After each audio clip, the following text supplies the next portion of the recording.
For starters, My Negative states that the Common Core curriculum, as her first claim, she states that the curriculum itself is an academic innovation. By definition, Common Core is a system solely made to prepare students to meet a series of standardized tests. These teachers are being trained a whole new method specifically for these tests. So Common Core virtually determines what will be taught in the classroom, which leaves very little room for creativity, and this gives teachers no choice but to stick to the method that they are trained on. As a second point, Common Core hinders students from being able to learn in their own way at their own pace, which makes it quite the opposite of an academic innovation. I have a quote here from Michael Hingham, an author of the article,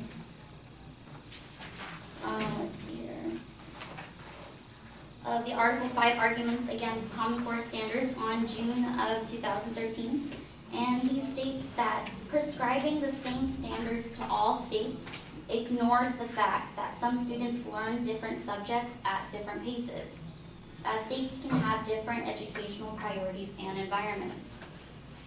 Now, all of these states that are adopting this Common Core system will have to meet the same bar standards. As we all know, each state is unique and different in its own way.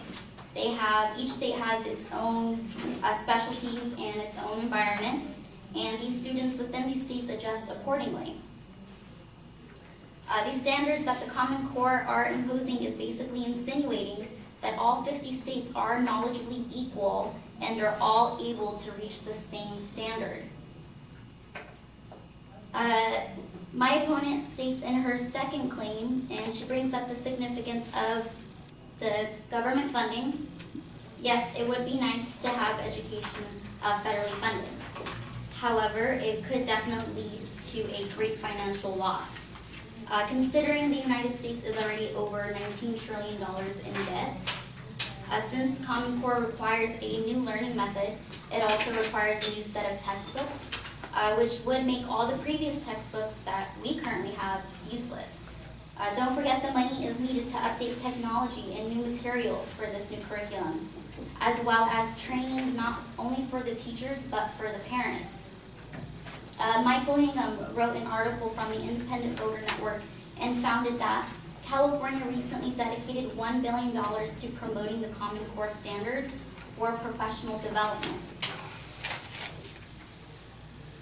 The Pioneer Institute estimated the nationwide cost for implementation to be around $15.8 billion. As recently said in my second claim, is the United States willing to risk wasting billions of dollars on a policy that may not be effective? Not only is federally funding Common Core nationwide a gamble, but it is also a violation to the states' rights. On August 27, 2014, a Los Angeles Times article was done by Alanis Samuels on Louisiana Governor Bobby Jindal, who was at the time suing the federal government for violating states' rights by funding states that can only adopt the Common Core. In the article, it states that it is the promise of extra funding that Jindal says in his lawsuit coerces states into adopting the Common Core standards and constitutes unlawful coercion that exceeds federal authority and violates the 10th Amendment. So basically, these states are only adopting the Common Core because they're being federally funded by the government. The states' rights are violated in a way that they are being bribed with money to adopt this policy. If Common Core became mandated throughout the whole United States, it would prohibit them from freely making the choice of choosing an educational system which violates the 10th Amendment.